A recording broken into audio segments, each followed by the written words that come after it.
Good morning, everyone. Welcome to 24th lecture of Grid and Cloud Computing. So, in this lecture, we'll discuss about programming on Amazon Web Service. Okay, it is a cloud service provider. AWS is a service provided by Amazon. Also, we'll see the programming aspect of Azure, or previously it is called as Windows Azure, provided by Microsoft.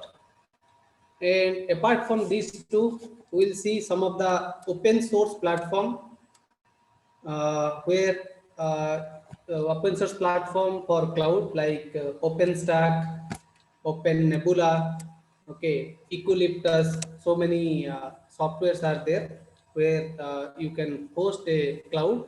That also we'll see. That is called as our emerging cloud software environment. These three things we are going to discuss in today's class.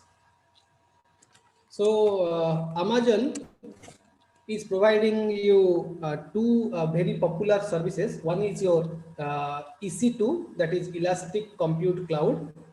Okay, EC2. Another one is, we have already seen that part, that is called as S3. That is Amazon Simple Storage Service, right? So these are the two very popular services. Apart from this, numerous services are provided by Amazon, but these two are very popular and widely accepted among business and academic community, right?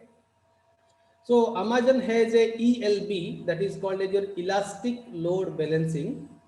The purpose of using these elastic load balancing is to distribute the incoming traffic or incoming request across multiple Amazon EC2 instances, right? Assume that there is a ELB is there, elastic load balancer is there. The number of users are requesting for resources to the ELB. So the purpose of ELB is to distribute evenly, distribute equally among various EC2 instances. These EC2 instances are nothing but your virtual machines, right? Which takes the resources of your physical machine, right? Similarly, Amazon also provided another type of services that is called as Cloud Watch.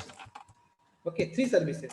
Here we are going to discuss. EC2, S3 will discuss. Another service is your Cloud S3.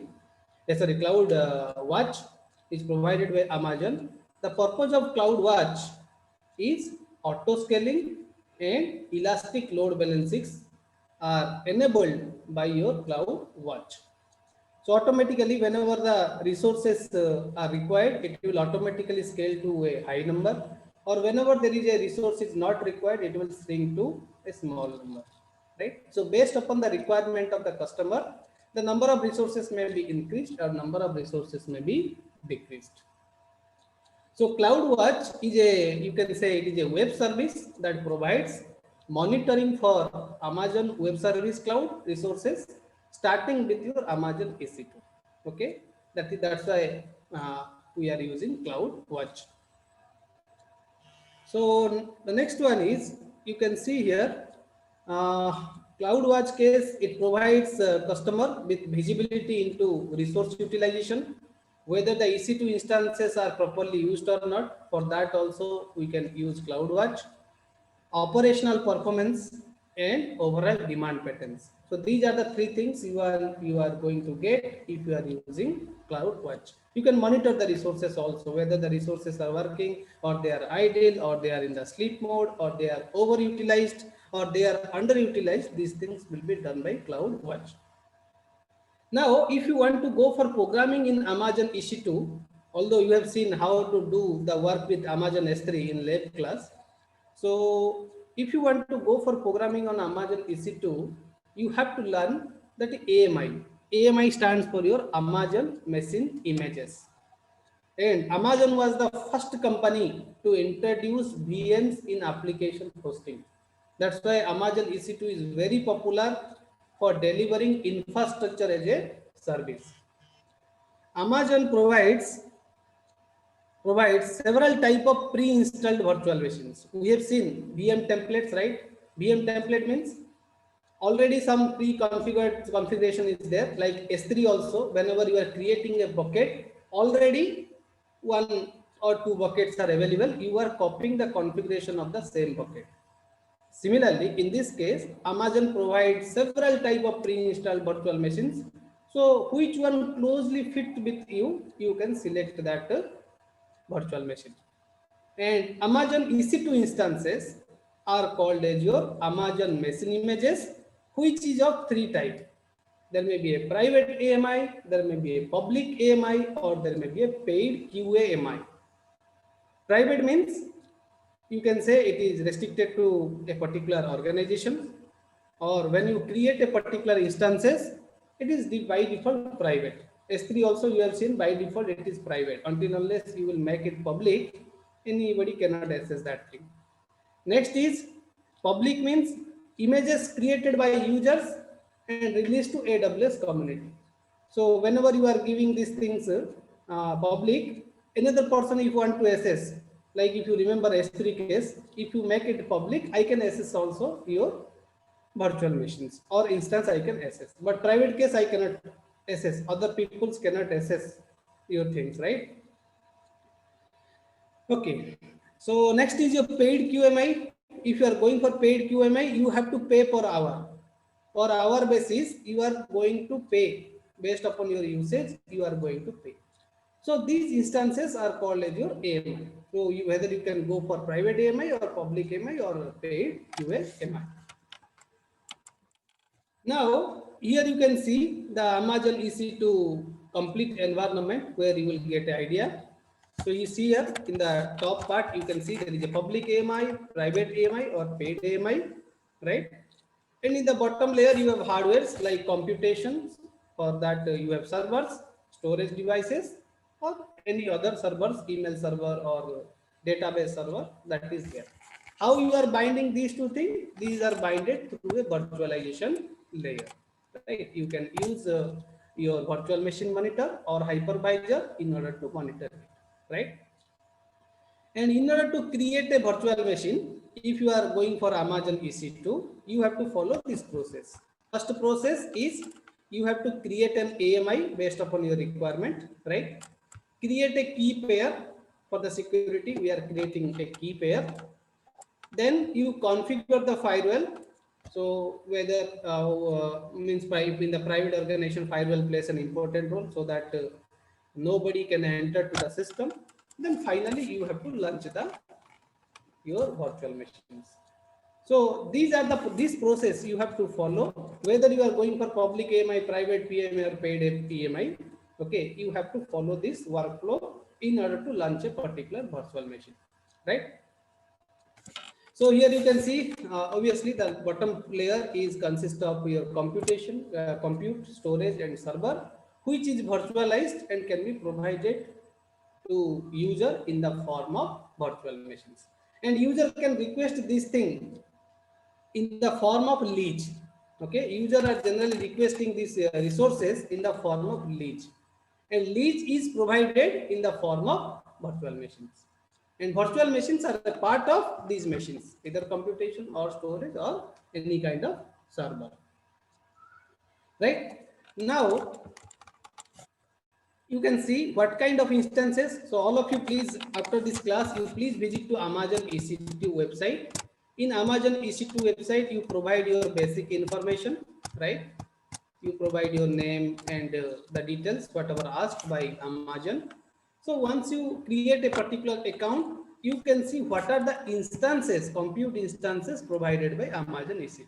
You can see the complete list also, you can see, right? This without paying anything, you can see, because I told you in some class also, whenever you create a Amazon EC2 account, then you will get a 750 hours.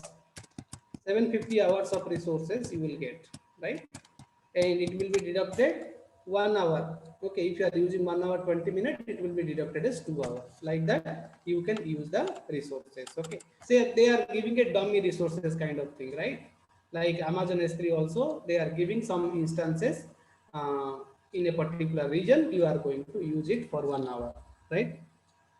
So these ISS instances, if you see, the IS instances is divided into 5 broad classes. First one is your standard instances. Standard instances are suitable for most of the applications. So you can see standard instances is available in 3 forms. Now it is available in more forms, but it is as for the statistics given in October 6, 2010. So it is available in small instance, large instance, extra large instance. Small means you can see the value. By looking into this value, you can decide which one is small, which one is large. Right? You can see these instances, they are memory, they are ECU or EC2 units, virtual core, stored GB, and 32-bit or 64-bit system is given in this particular table. Right? Sometimes what happens, we want to go for micro instances. So micro instances provide a small number of consistent CPU resources and allow you to burst CPU capacity when additional cycles are available. Right? So you can see in comparison to the standard instances, if you compare with your micro instances, these values are low. Right? You can see here the values are low or they are limited. So if you are going for a lower throughput application, you go for micro instance. Similarly, if you want to go for high throughput application in which you require large memory sizes, then you have to go for these high memory instances. Okay, so it is also available in 3 forms. One is high memory double, high memory quadruple. Right, you can see the size is increasing. Right, so based upon your suppose your requirement is 16 GB, then you go for high memory. If your requirement is 33 GB, then you go for your double instances, like that. Right, the next one is your high CPU instance. Okay, high CPU instance is available in 2 forms. You can see here, one is medium, another is extra large.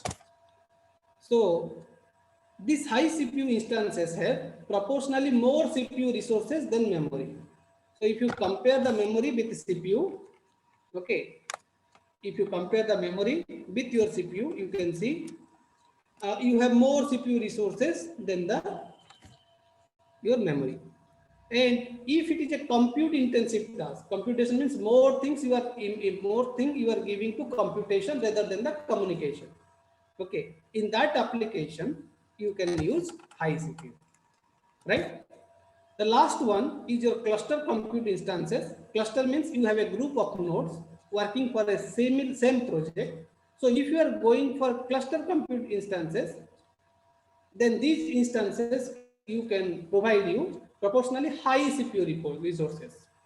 High CPU resources with increased network performance. Okay, so as it is providing high resources, so they are applicable for your HPC application. That is your high performance computing application. You can use these cluster compute instances, right? Similarly, if you see these one EC2 instance, what do you mean by these instances? So it indicates that they are giving one processor to you. In your computer, you can click my computer and right click and go to properties. You can see your properties of your computer, whether it is 2.6 gigahertz or 3.0 gigahertz, something like that. So one EC2 instances is nothing but 1 to 1.2 gigahertz. This is old data, but in current data you will get more gigahertz, either a Optane processor or XE1 processor. Right? These two processors, one EC2 instances is representing this processor. Right? Suppose you require 5 processors, they are going to give 5 processor as per your requirement. Right? Now, if you are going to use these resources, okay, then you have to pay, right? Whether you use standard instance or micro instance or high memory instance or cluster instance, you have to pay. So the cost, okay, for cost of using the instances, okay, is given in this particular table. You can see if you are using a Linux based system or you are using a Windows based system, based upon that the price varies. For example, if you are getting standard instances and small size, then you have to pay $0.085 per hour. But if you want to go for Windows, you have to pay $0.12 per hour. Right? Like that, based upon your subscription, you are going to pay for that one. Right? But initial few hours are free. Like I mentioned, Amazon EC2 750 hours is free for 1 year. Okay, up to 1 year it is free. So after 1 year they will charge you. That's why they are asking you the credit card information in order to provide 750 hours.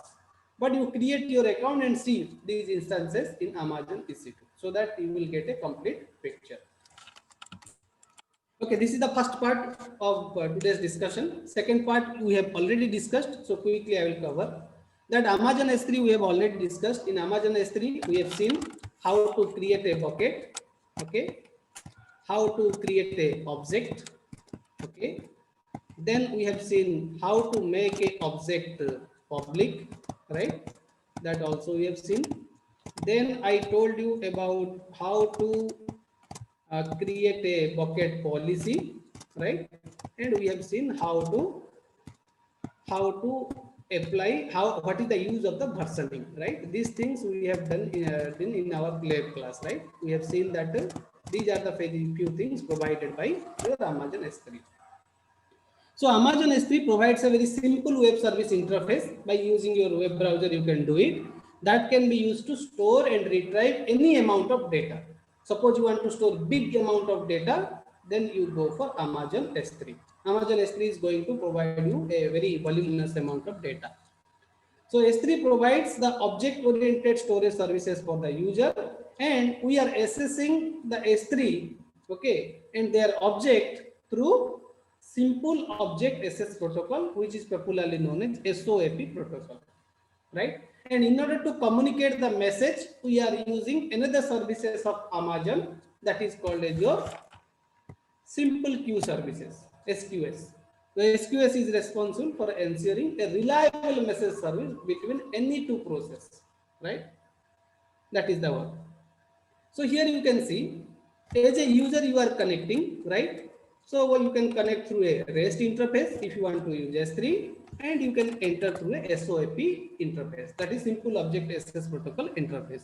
Then what you are doing, you are creating the bucket, and in each and every bucket you can create multiple objects. Inside one bucket you have multiple objects, and each object has a key, has a value, has metadata, as well as the access control. You have seen already. In the object you have a object URL, when the object is created, if you are updating the same object multiple times, so what are the different versions available for the object, everything is there. Okay, and through virtualization layer you are accessing to the physical machine where you are deploying this bucket, right? Now in Amazon S3, objects are stored in the bucket, right? Each object is stored in the bucket, and multiple objects also you can store in the bucket. So if you see in the programmer perspective, as you are going to do programming in Amazon S3, so the storage provided by S3 can be viewed as a very coarse-grained key value pair. I told you, whenever you are creating a virtual machine, you are going through a particular workflow in which key value pair is there. So the key value programming interface, user can write, we can read, we can delete the object containing from 1 byte to 5 gigabyte. Okay, so you can expand, but generally the object size is your 1 byte to 5 gigabytes. And there are two types of web services interface for the user to access the data stored in the Amazon cloud. One is your REST interface, which is using your Web 2.0 technology. Another is your SOAP interface, right? And what are the features you got in Amazon S3?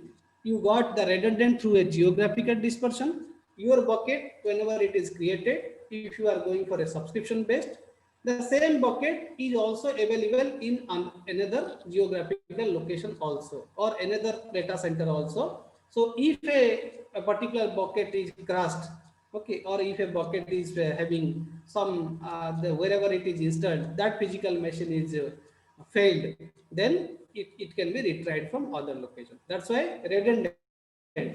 Redundant means duplication. You are keeping the data in 3-4 locations. So if there is some failure will happen, you can retrieve it. It is providing 11 nines, 99.99.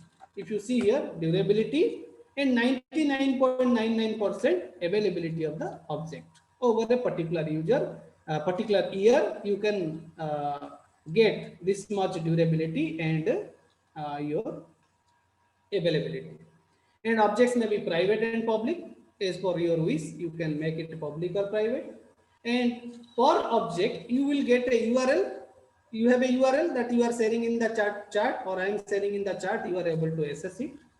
And ACLs, that is access control list. Default download protocol used here is HTTP. That is very simple protocol we are using. We can also go for the BitTorrent protocol interface. It is also provided to lower cost for high scale distribution, right? And if you want to see the cost beyond the, if you beyond a particular limit, if you exceed, then you have to pay $0.055 to 0.15 per GB you have to pay, and you can expand up to 5000 TB. Imagine today's hard disk is maximum 2 TB, but you can expand up to 5000 TB. It is more now also, right? Day by day it is increasing. First 1 GB per month IO input output is completely free. Then the for input output operation they are charging $0.08 to 0.15 per GB. And there is no data transfer charge. If you want to transfer your data from Amazon EC2 to Amazon S3 in a particular region, okay, then there is no data transfer charge will be charged by your Amazon. Okay. So you are not going to pay anything if you want to switch from Amazon EC2 to S3, or if you want to, if you are computing something and you want to store the result in Amazon S3 in the same region, then you need not pay for it. Now let us discuss about other services provided by Amazon. Another is Amazon Elastic Block Store, that is EBS, and SimpleDB. So what EBS is providing?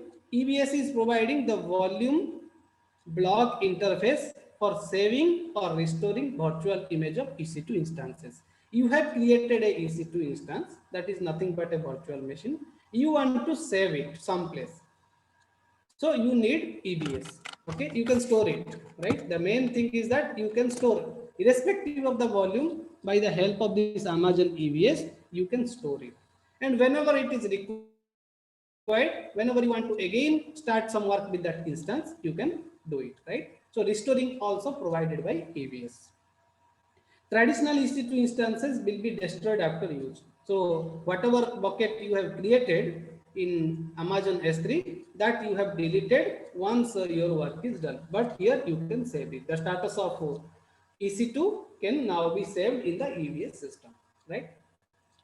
EBS allow you to create a storage volume of 1 GB to 1 TB. Now the statistics are more, but you can go for as many as 1 TB that can be mounted as a EC2 instances, right? Suppose you have created an instance, that instance is having 1 TB of data. That also you can store in using this Amazon EBS, right? And multiple volumes can be mounted to the same instance. I have multiple volumes under a particular EC2 instance, like you have multiple objects under a particular bucket, you can save it.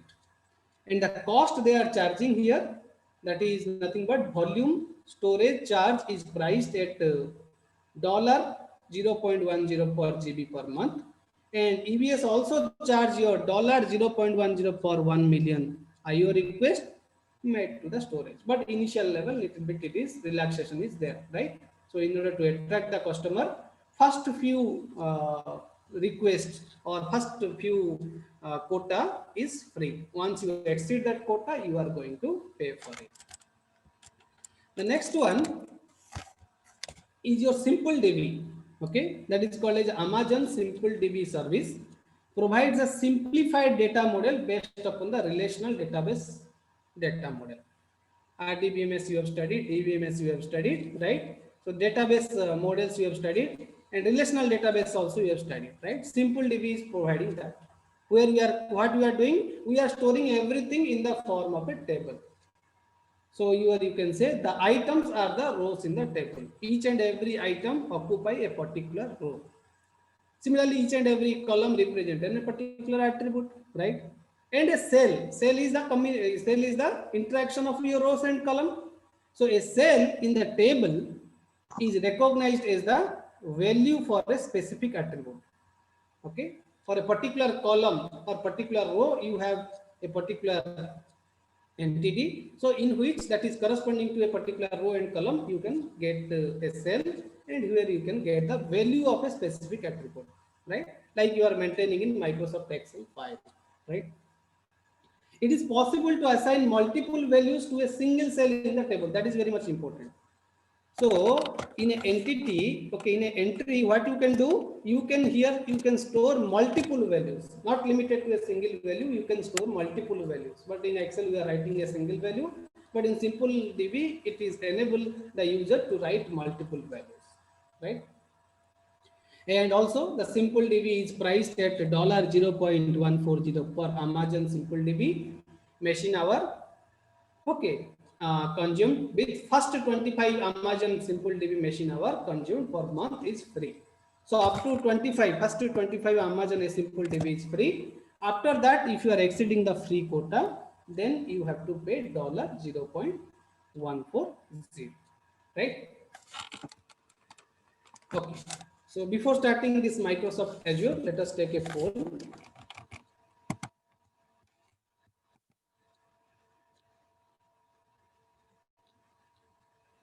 Please answer this question. Which service is not provided? Not provided by Amazon.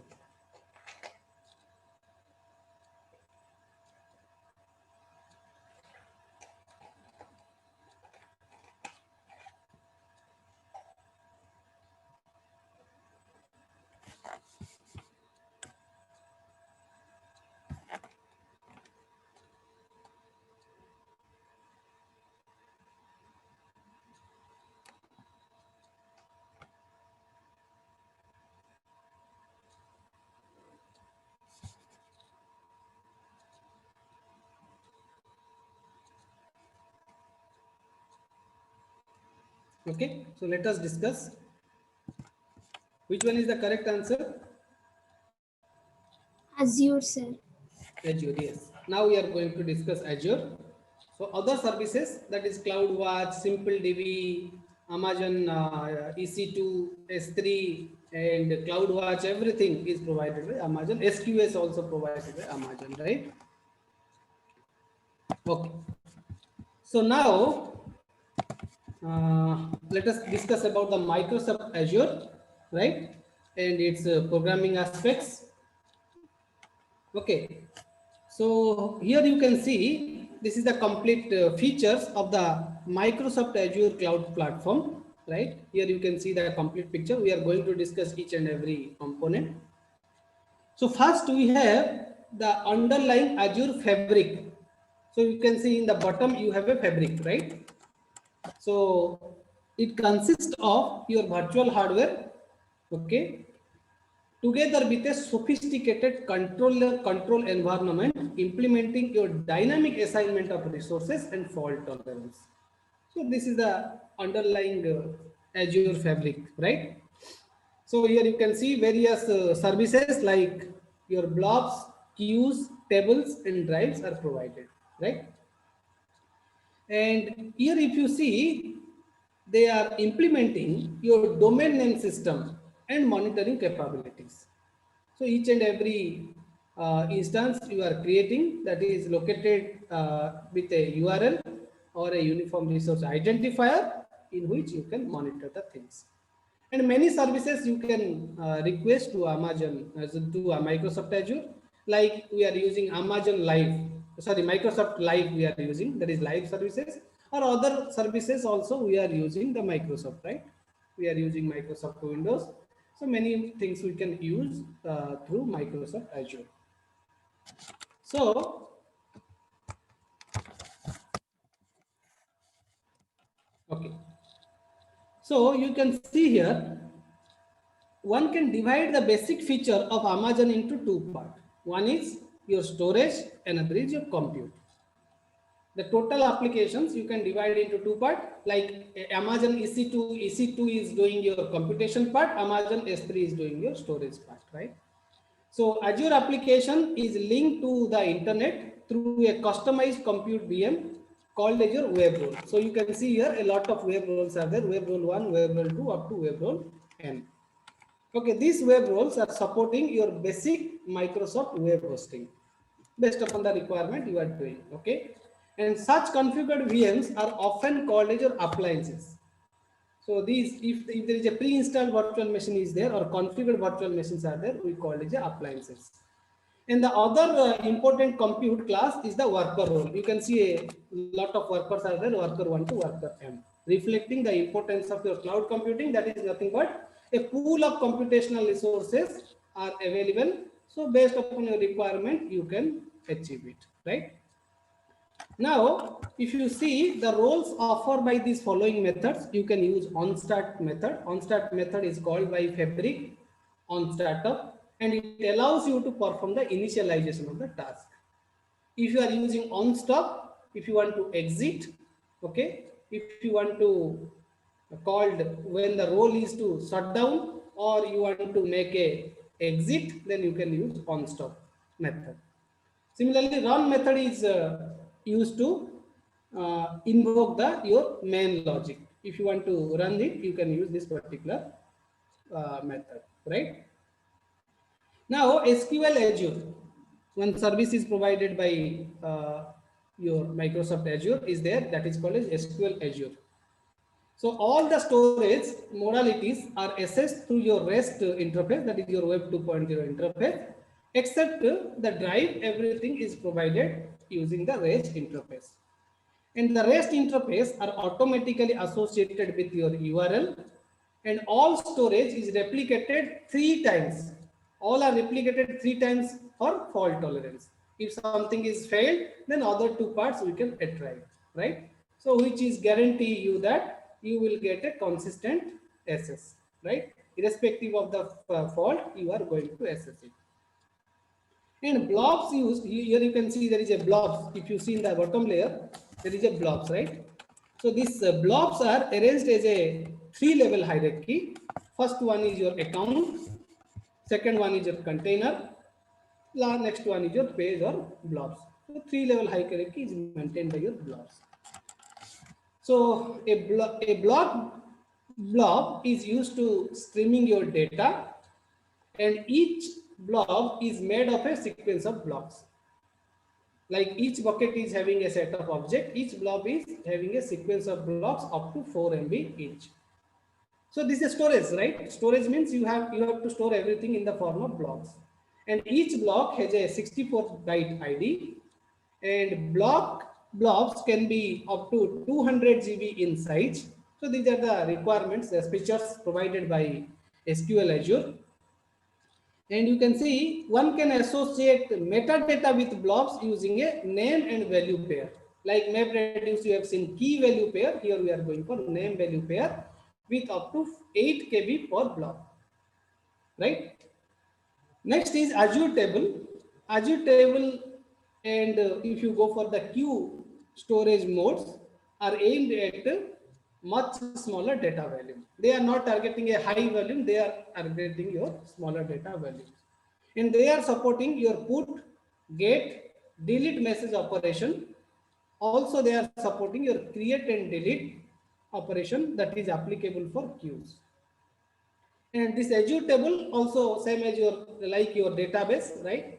And in which your rows are the entities and columns are the properties, where you can store the data, and in one cell you can store multiple data as well.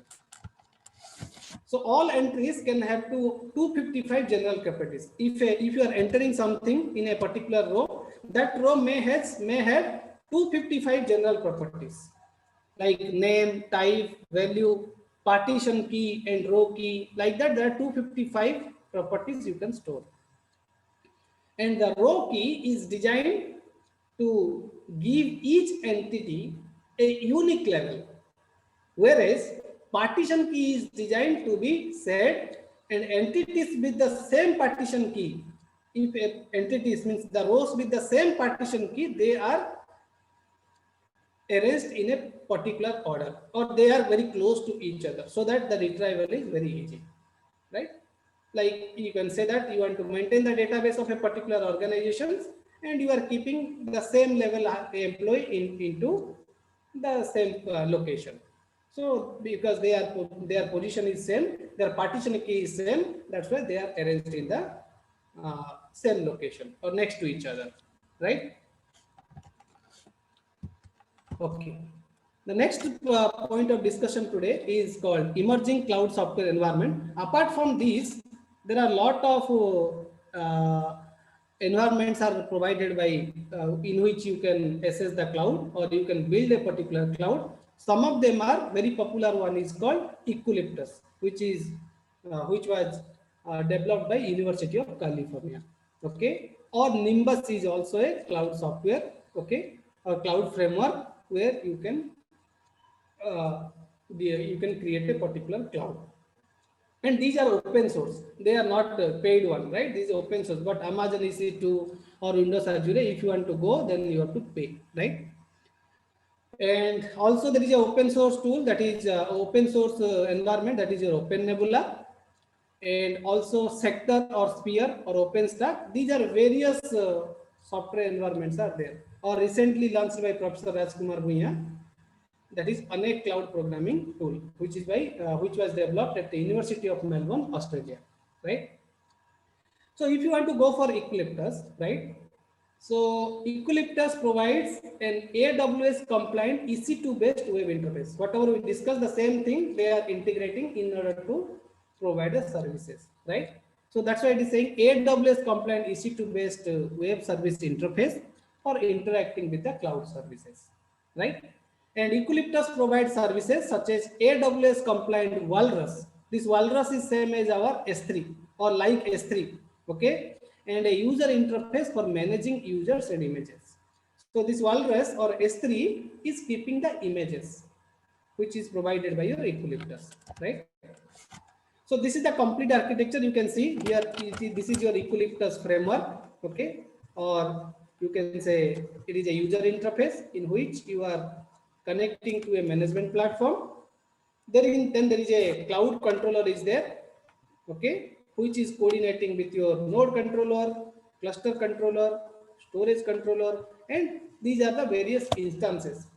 As we are dealing with the compute, so you can say these are same as your EC2 instances, right?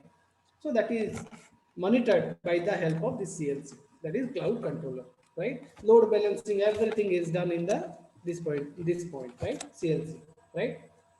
Here you can say this Walrus is there. Walrus is same as our S3, which is providing you virtualized storage, and EC2 is providing you virtualized computation. So this is the architecture. Similarly, if you go for Nimbus, right? Nimbus is also an open source tool that provides you infrastructure as a service cloud computing solution, right? And it allows a client to lease remote resources by deploying VMs on the resources, right? A client can request the Nimbus resources, right, through HTTP, and one VM will be created based upon the requirement, and this VM is deployed in a particular server. Like here it is shown as DSCP server, we are deploying it, right? In that way, you can provide services to the Nimbus customer, right? So it provides a spatial web interface known as Nimbus Web. So this whenever you are invoking the Nimbus, right? So you are going through a particular web interface that is called as your Nimbus Web, right? And it aims to provide your administrative and user function in a friendly interface. That's why Nimbus Web is there. And you can see a storage cloud implementation, that is Cumulus. You can see there is something is written here, Cumulus storage, right? So a storage cloud implementation, that Cumulus has been tightly integrated with other central services. You can see in the service node, Nimbus IS is there, and your Cumulus storage is there. They are tightly integrated so that they can provide the services to the customer, right? And you can use any type of virtualization technique like XCN, KVM, or here it is supporting XCN, KVM, like VMware. You can use to create the virtual machine and deploy them into a particular server. So Nimbus is available, supports two resource management strategies. First one is called as our resource pool mode. Okay, another one is called as pilot mode. If you want to go for first mode, that is resource pool mode, the service has direct control of a pool of VM manager node. A lot of VM manager nodes are there, pool of VM manager node is there. So we assume that also these VMs can start. Okay, we can start the virtual machine. A pool of resources there. We are picking one resources as per our requirement. But if you want to go for pilot one, the service makes request to a cluster local resource management system LRMS to get a virtual machine manager available to deploy the virtual machines. So pilot mode means already a cluster is there, right? Resources is there, right? So you are picking a cluster, based upon that you are deploying the virtual machines. So VM manager plays an important role in both cases, right? One case pool of resources is there, another case cluster of resources are there, right? So this is another platform, cloud platform. The next platform is your Open Nebula, is also an open source toolkit which allows user to transform existing infrastructure to in IS cloud. Suppose your organization is having a existing infrastructure, they want to move to cloud, then you can use Open Nebula. Another important component is the capacity manager or scheduler, and it governs the functionality provided by the code. Okay, so the default capacity scheduler is a requirement or a rank matchmaker. Matchmaker means you are both parties is there, you are making a matchmaking process, okay, in order to provide the resources. Open Nebula implements one specific API, that is libvirt API, okay, and an open interface for virtual machine management as well as your command line interface. Both many cloud service providers are there. They are supporting your command line interface, and on the other hand, they are also supporting a web interfaces to SSE. A subset of the functionality is exposed to the external user through a cloud interface. What are the services provided, whatever the things a client can do or a user can do, that is provided by Open Nebula. And when the local resources are insufficient, suppose whatever resources you have that is not sufficient, then what you will do? Open Nebula can support a hybrid cloud model by using a cloud drivers to interface with external cloud.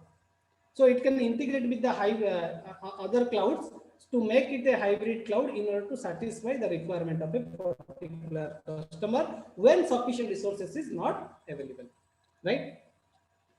And before showing to this architecture, I want to tell you, Open Nebula includes a EC2 driver, which can submit request to Amazon EC2 as well as your Eucalyptus, which is open source, as well as to your Elastic Host driver. So here you can see the complete Open Nebula architecture, right? You can see in the top part, you have a libvirt interface, that is API. You have cloud interface, you have command line interface. So you are giving a lot of flexibility to the customer, and scheduler is performing your matchmaking process. The next one is your Sector or Sphere, is a software platform that supports very large distributed data storage and simplified distributed data processing. You have a distributed system, that's why the data is present in various places. So if you want to process the data, you can use your Sector or Sphere. Okay, so it may be also expanded to a single data center. It may go up to the multiple data center also. If you want to monitor multiple data center in which you want to do processing, you can use Sector or Sphere. So Sector is a distributed file system, and it is aware of the network topology when it replaces the replica. When you want to store the same instance in multiple places, so you have to look into the structure, the topology. Sometimes there is a single point failure is there, sometimes there is a multi-point failures are there. So by looking into this, it can put the replicas. So in this figure, you can see there are 4 components. One is security server is there. Security server is monitoring your master as well as your client. So it is authenticating your master and client. Okay, everything is connected through SSL. And the second component is it has several slave nodes. Okay, and third one is your client or user. Okay, users and clients. Okay, so there are 4 components: master, slave, or a group of slave nodes. That is, one security server is also there, and one is client. So 4 things are there in the Sector Sphere system architecture. The next one is your OpenStack. So OpenStack was introduced by Rackspace Cloud Service Provider and by NASA in July 2010. OpenStack focuses on development of two aspects of the cloud computing. First is your compute and another is storage. Obviously, this thing is common for Amazon EC2 and S3, also for your Open Nebula also. So OpenStack, if you go, OpenStack is developing a cloud computing fabric controller, a component of IaaS system known as Nova. So it is using Nova, which is acting like your fabric controller. It also uses your Boto, right? Boto is an Amazon API, which is provided in Python. That also you can use in the case of your OpenStack. Right? I will show you the architecture so that it is more clear. And Tornado is also used in the OpenStack. It provides a fast HTTP server used to implement your S3-like services. So see the architecture. Here the idea is more clear. You can see there is a Boto, which is API, which is connected to your API server. Here Tornado is there, which is connected to your S3. Okay, and Cloud Controller is monitoring everything. And user manager is connected to the cloud controller, and it provides two types of cloud computing services. One is storage and nodes. So how it is working? The API server receives the HTTP request from Boto, right, and converts the command to and from the API format and forward the request to the cloud controller. Once the request is received by API server, it is providing that request to the cloud controller. Then cloud controller ensures the authorization while interacting with the user manager via a protocol, that is your LDAP, that is lightweight directory access protocol. And they are providing two things, either is storage or your node. The next one is your OpenStack storage. OpenStack storage solution is built around a number of interacting components and concept, including your proxy server, ring, object server, container server, account server, replication, updater, and auditor. These are the various components and concepts supported by your OpenStack storage, where ring is nothing but mapping between the name of entities and the disk, and their locations, in which location you want to store. Object server pointing to your blob storage server that can store, retrieve, delete object from the local drives, and one specific type of OpenStack called Austin. The first release of this compute and object storage was October 22, 2010. This is one type of version, right? One type of OpenStack which supports your compute and object, which was released in October 22 and 2010. The last one in today's discussion is called Manjarasoft, which is proposed by Professor Rajkumar Bhuiya, which provides various organizations, the private as well as the public cloud. Based upon their requirement, they are providing. And Anek acts as a workload distribution management platform for accelerating application in both Linux as well as Microsoft .NET framework. Both frameworks are supported by Anek, right? And Anek has a lot of advantages. First advantages is it is providing multiple programming and application environment. Anek, this name Anek suggests that many things, many things you can do with a common platform. That's why this name, this is a Sanskrit word. Anek is a Sanskrit word, so you can do. It also supports multiple runtime environment. Okay, one virtual machine is, let's say, Linux based, another is Windows based. You can run it, right? And there is a rapid development of the tools and framework, and it also supports your quality of service and service level agreement, and it is built on the top of your Microsoft .NET framework, right? These are the key advantages you are going to get if you are going for Manjarasoft. So if you see the architecture here, you can see it is integrating various platforms. You can see there is a three in the bottom layer. You have infrastructure. You can build your private cloud and public cloud. Okay. In the top layer, you have application layer, or you can say software as a service in order to provide the services. So this is the architecture provided by your Anek. So Anek build three types of capabilities. One is build, in which you can deal with the multiple environment. Second is in order to meet the deadline quality of service, or in order to fulfill the service level agreement, you have a Anek is providing accelerate. Okay, and it also shows that how as much as how much you can deploy, right, or how much resources you can consume at that time, or what is the maximum usage of the resources. Okay, as much as possible to achieve the maximum utilization in a particular local environment. So if you have a setup, you can obtain the Anek to build a particular cloud. Third type of capabilities, it is providing manage. So by the managed properties, you can monitor everything, and you can achieve the scalability based upon your service level agreement and quality of service. So Anek, you can see there is a scheduler, and the scheduler is connected to the executor. One scheduler is nothing but like a VM manager or a virtual machine monitor or a hypervisor, which is monitoring a set of executor, right? And Anek also recently purchased by our NIT Warangal. So if you want to explore this thing also, you can explore it, right? And if you see the Anek architecture, in Anek architecture, the interaction with the hosting platform mediated through a platform abstraction layer.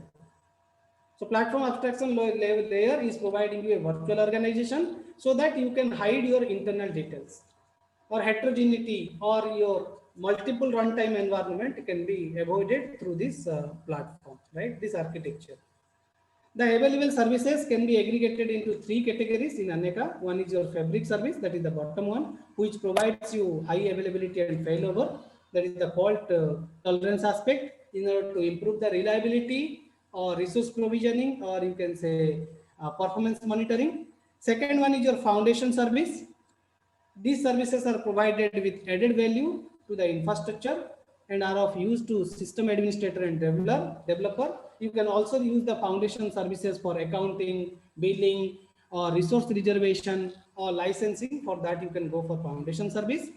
The next one is your application service, in which it has a potential to supporting various application models and distributed programming patterns. Here also you can make elasticity, scalability, data transfer, or performance monitoring, account billing is possible by the help of this application service. The last part is your virtual appliances is also supported by your Anek platform, where the VM images are there. VM images, pre-installed VM images are there. Based upon that, you can use. That images consist of your operating system and libraries and binaries and some configure files, as well as your auto config scripts are there. So based upon your requirement, you can use. In this slide, you will get a particular applications. So you can see it is applied in China, right? China, you can say railway reservation systems use your Anek, and many real life projects, chemistry projects, they are also using Anek. So they are showing the performance here. You can see if you are using a single server, the time is increased, but if you move to Anek cloud, then the time is less. So many things, many applications are there, is supported by Anek. Anek is now subscribed in many countries or many organizations in order to build the cloud.